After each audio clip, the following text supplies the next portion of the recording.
Hello दोस्तों, welcome to well paid sports. तो आज हम लोग बात करेंगे मोहन बागान के बारे में। अब भाई मोहन बागान के बारे में ये बात करेंगे ना कि आखिर कौन से सिस्टम से मोलिना मोहन बागान को खिला रहे हैं, कौन से प्लेयर को कैसे यूज कर रहे हैं और कौन सा टैक्टिक्स लगा रहे हैं कि भाई मोहन बागान आज इतनी कंफर्टेबल पोजीशन पे पहुंची हुई है भाई सील रेस में। मुझे नहीं याद है कि भाई आखिरी पर कौन सी टीम इतनी ज्यादा कंफर्टेबली नंबर 1 पे थी सील रेस में भाई यहाँ पे। तो आज हम लोग स्पेशली मोहन बागान के बारे में ही बात करेंगे, भाई उनके प्लेयर्स के बारे में बात करेंगे। ये भी बात करेंगे कि भाई कौन-कौन से फॉर्मेशंस और प्लेयर्स के साथ मोलिना देखा है तो इस सीज़न खेल रहे हैं। तो वीडियो शुरू करने से पहले अगर वीडियो आपको पसंद आए तो इसे लाइक ज़रूर करिएगा और चैनल को सब्सक्राइब करना ना भूलें। तो सबसे पहले भाई हम लोग स्टैट्स के बारे में थोड़ा-सा बात कर लिया जाए।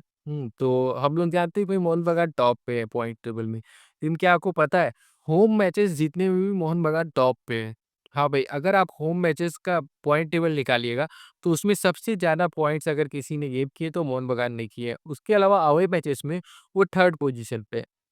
फर्स्ट पे नहीं है लेकिन थर्ड पे है वहाँ पे। इसके अलावा हम लोग बात किए हैं तो बिग चांसेस क्रिएट करने में मोहन बागान आपकी 4th पोजीशन पे है, पूरे लीग में 4th पोजीशन पे बनी हुई है। इसके अलावा भाई शॉट मारने में भी मोहन बागान सबसे आगे है। सबसे ज़्यादा शॉट्स मारी है भाई मोहन बागान। उसके अलावा ऑन टारगेट अगर शॉट्स कोई मारा है, वो भी सबसे ज़्यादा मोहन बागान ने ही मारे हैं। ड्रिबल्स भी देखा है तो सबसे ज़्यादा मोहन बागान के प्लेयर्स के सक्सेसफुल रहे हैं। हाँ, बॉल पोजीशन पे वो 4th पे है, जो कि मुझे चौंकाने वाली बात है। मुझे लग रहा था कि अभी और नीचे होगी मोहन बागान, क्योंकि आप लोग ज़्यादा देखे हैं कि मोहन बागान इस सीज़न थोड़ा लॉन्ग बॉल्स खेल रही है, खास करके तब जब ग्रेक उनके पास नहीं है। इसके अलावा देखा जाए तो सबसे ज़्यादा अगर क्लीन शीट रखी है कोई टीम, वो है आपकी मोहन बागान, 8 क्लीन शीट रखी है। इसके अलावा सबसे ज़्यादा गोल्स भी देखा जाए तो इस सीज़न कौन मारा है? मोहन बागान मारा है, 31 गोल मारा है। और एक चीज़ और मैं बताऊँ, 31 गोल ना आपकी ओडिशा एफसी भी मारी है, लेकिन ओडिशा एफसी कहाँ है? टॉप 6 से भी बाहर है। और क्यों बाहर है? डिफेंस की वजह से। डिफेंस की वजह से अभी उड़ीसा टॉप 6 से बाहर है, नहीं तो भाई गोल्स तो उतने ही मारे हैं जितने मोहन बागान ने मारे हैं।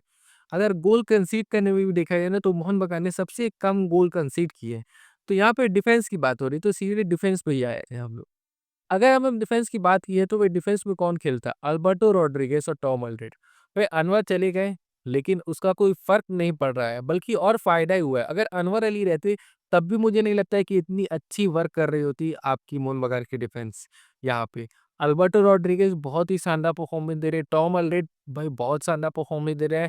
ख़ास करके अल्बर्टो रॉड्रिगेज़ की बात करना चाहूँगा भाई कि वो तो भाई आपकी देखा जाए तो लॉन्ग बॉल से बहुत ही एक्यूरेट मार रहे हैं आपकी मोहन बागान के लिए। तो अटैक में भी जा रहे हैं, डिफेंस में भी वर्क कर रहे हैं, हेडर्स भी जीत रहे हैं, गोल्स भी मार रहे हैं और सब चीज़ कर रहे हैं। टॉम ऑलरेड अपनी लीडरशिप क्वालिटी दिखा रहे हैं भाई बैक लाइन में। और देखा जाए ना तो बेस्ट बैक लाइन अभी इस पूरे सीज़न की बनी हुई है आपकी मोहन बागान की बैक लाइन। इसके अलावा सिर्फ बैक लाइन की बात ना करो, तो मिडफील्ड में अगर आप आइएगा ना, तो अपूया वहाँ पे बहुत ही शानदार रोल निभा रहे हैं।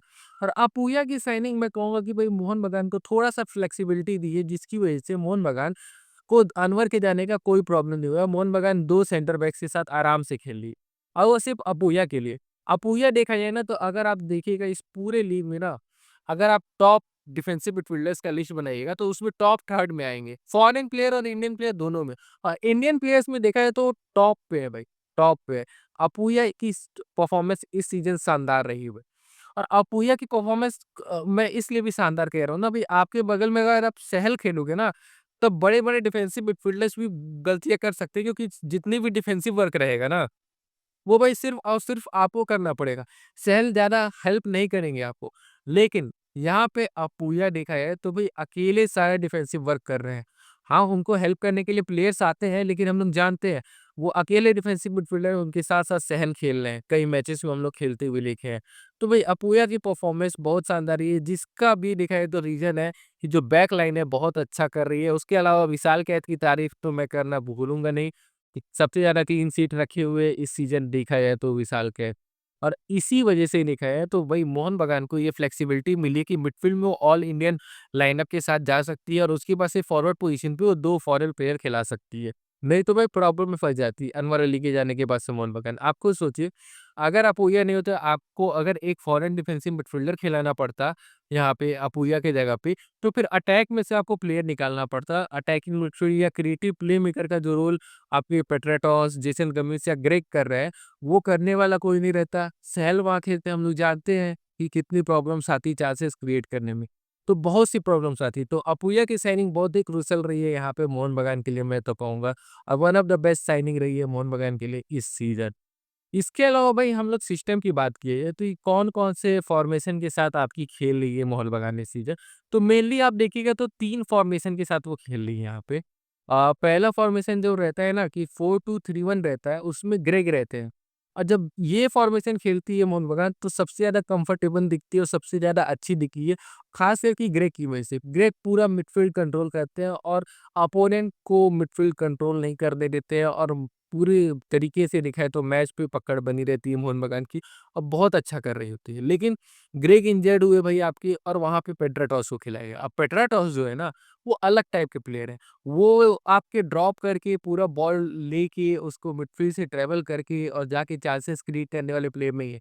उनको अगर आप डी बॉक्स के पास बॉल दीजिएगा तो वहाँ से वो बॉल मारते हैं, असिस्ट देते हैं। तो वो डिफरेंट टाइप के प्लेयर हैं। और जब वो खेलने लगे तो एक गैप दिखने लगा भाई। क्योंकि अगर आप उसमें देखिएगा तो मोहन बगान का फॉर्मेशन सीधे 4-2-4 दिख रहा था, और हम लोग जानते हैं अब चाहे यूरोप हो, एशिया हो, चाहे आपका अमेरिकन कॉन्टिनेंट हो, मिडफील्ड का गेम बहुत ऊपर हो गया है यहाँ पे। तो आउट नंबर हो रही थी आपकी मोहन बगान की मिडफील्ड, और ये भी प्रॉब्लम हो रहा था कि बॉल कैरियर कोई नहीं रह रहा था मिडफील्ड से, जिसकी वजह से डिसजॉइंटेड दिख रही थी मोहन बगान की अटैक और मिडफील्ड, और लॉन्ग बॉल्स पे ज़्यादा डिपेंड रहना पड़ रहा था यहाँ पे मोहन बगान को।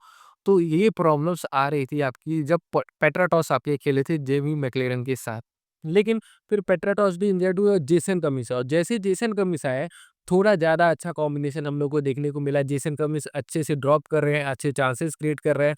मोहन बगान लॉन्ग बॉल्स खेल रही है तो उसमें भी जेसन कमिंस बहुत ही कंफर्टेबली हेल्प कर रहे हैं, और बहुत ही अच्छा कॉम्बिनेशन देखने को मिला। इसके अलावा भाई यहाँ पे एक और चीज़ ट्राई किया है आपके मोलिना ने, वो क्या किया ना, सहल को मिडफील्ड में खेला है। अब देखिए सहल को मिडफील्ड में खिलाने का मेन रीज़न ये था कि वो ग्रेग का काम कर दे। बॉल अगर मिडफील्ड में मिले तो उसको आपके फॉरवर्ड्स तक पहुँचा दे। तो वो काम देखिए सहल का करने का था। हालाँकि देखा है तो सहल बहुत अच्छा काम नहीं किए, लेकिन बहुत खराब भी नहीं किए। एक डिसेंट वर्क रहा है, और इसमें देखा है ना इस फॉर्मेशन में अपूया के ऊपर लोड बढ़ जाता है, और वहाँ पे हम लोग को थोड़ी-मोड़ी प्रॉब्लम्स देखने को मिलती है। लेकिन बैक में आपके अल्बर्टो रॉड्रिगेज़ हैं और टॉम एल्ड्रेड है, इसीलिए भाई डिफेंस बहुत ही अच्छी रही है अभी तक मोहन बगान की। तो ये 3 देखा है तो सिस्टम से खेल ली है मोहन बगान। एक और चीज़ है ना, अगर आप देखिएगा जो मोहन बगान के फुल बैक्स हैं ना, वो ज़्यादा अटैक्स में नहीं जाते हैं। हुँ, चाहे बोस हो चाहे आशीष राय हो। अगर कोई ओवरलैप भी करता है ना तो आशीष राय करते हैं। बोस को तो आप देखिएगा ना के बराबर ओवरलैप करेंगे। वो ओवरलैप के लिए जाते भी नहीं हैं। तो यहाँ पे एक चीज़ और देखने को हम लोग को मिलता है कि जो मोलिना है वो सेफ्टी फर्स्ट अप्रोच वाला सिस्टम लेते हैं। उनको जो डिफेंडर्स होते हैं उनको ज़्यादा अटैक्स में नहीं भेजना रहता है। जो उनके फॉरवर्ड्स रहते हैं वही ज़्यादातर अटैक में वर्क करते हैं, और इसीलिए देखा है तो डिफेंस भी अभी देखा है तो मोहन बगान की बहुत शानदार वर्क कर रही है यहाँ पे। अब यहाँ पे थोड़ा-सा मोहन बगान के लक की बात कर लीजिए। अब देखिए इस सीज़न ना बहुत सी टीम्स को रेड कार्ड मिले हैं, लेकिन मोहन बगान इससे बच गई है। और उसका सबसे बड़ा रीज़न ये भी है ना कि मोलिना भाई देखिए थोड़ा-सा भी रिस्क नहीं ले रहे हैं। मैं कई बार देखा हूँ टांगरी या थापा को जैसे ही येलो कार्ड मिला था, मोलिना तुरंत उनको सब्स्टिट्यूट कर रहे थे। और उनको सब्स्टिट्यूट कर रहे थे, और क्यों कर रहे थे? क्योंकि उनके पास उतना ही अच्छा बैकअप रेडी है। थापा जाएँगे तो टांगरी आएँगे, टांगरी जाएँगे तो अभिषेक आएँगे।